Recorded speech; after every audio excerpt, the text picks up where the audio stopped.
On dit qu'il y a très longtemps, lorsqu'on approchait son oreille d'une source sacrée, l'on pouvait entendre la voix des nymphes dans le murmure de l'eau. Leurs mots doux et discrets se cachaient dans les galets et le sable doré du lit des rivières qui transportaient leurs messages secrets jusqu'aux longs cheveux des belles sorcières qui se baignaient nues dans les eaux de Gaïa. Quand l'une d'entre elles entendait la voix des nymphes, elle savait qu'elle avait été choisie pour annoncer la venue d'un enfant. Elle regardait ses sœurs qui se baignaient à côté d'elle et les nymphes prononçaient le nom de la future mère. Alors la jeune sorcière allait poser les mains sur le ventre de celle qui accueillerait bientôt un enfant et toutes se mettaient à rire et à chanter dans les eaux de la source sacrée. Elles offraient à l'eau des fleurs blanches que le courant joyeux emportait pour remercier la prophétie des nymphes. Ce temps est très très lointain, mais les contes des sorcières de Gaïa disent que dans le ventre de chaque femme qui porte un enfant se trouvent les eaux des sources sacrées où le chant des nymphes montre à l'enfant toutes les belles choses qu'il accomplira dès sa venue au monde.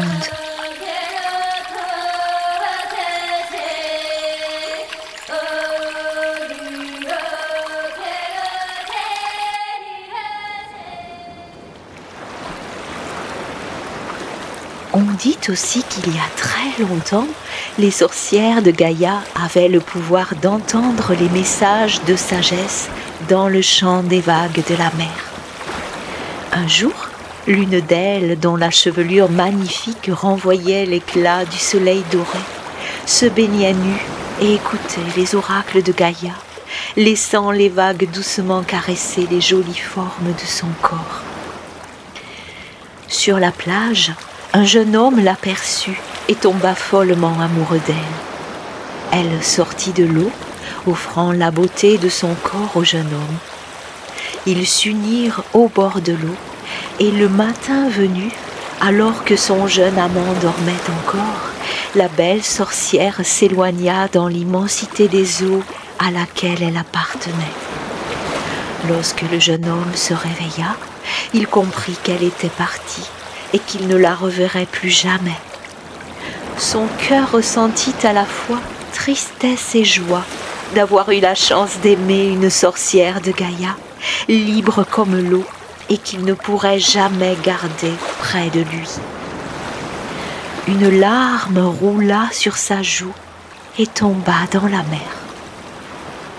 Ce temps est très très lointain, mais les contes des sorcières de Gaïa disent que les larmes de joie ou de peine que nous versons sont aussi salées que la mer dans laquelle la belle sorcière et le jeune homme se sont unis.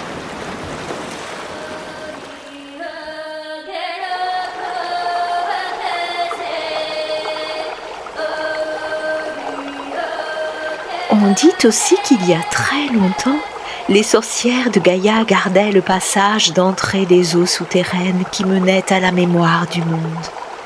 L'une d'elles, plus curieuse que les autres et moins obéissante, s'éloigna de l'entrée qu'elle gardait pour suivre le courant des eaux souterraines.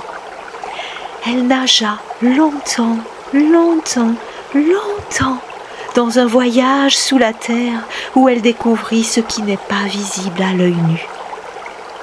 Sous les roches, certaines eaux étaient limpides et pures, d'autres plus stagnantes et odorantes, d'autres encore troubles et effrayantes. Après de nombreux jours passés sans voir la lumière du soleil, dans des eaux tantôt accueillantes, tantôt austères et froides, la sorcière trouva la sortie des eaux souterraines. Après ce long voyage, elle ne fut plus jamais la même, car elle avait acquis une connaissance que ses sœurs restées à l'entrée du passage des eaux ne pouvaient pas avoir. Ce temps est très très lointain, mais les contes des sorcières de Gaïa disent que seul le voyage intérieur dans les eaux souterraines permet la véritable connaissance de soi.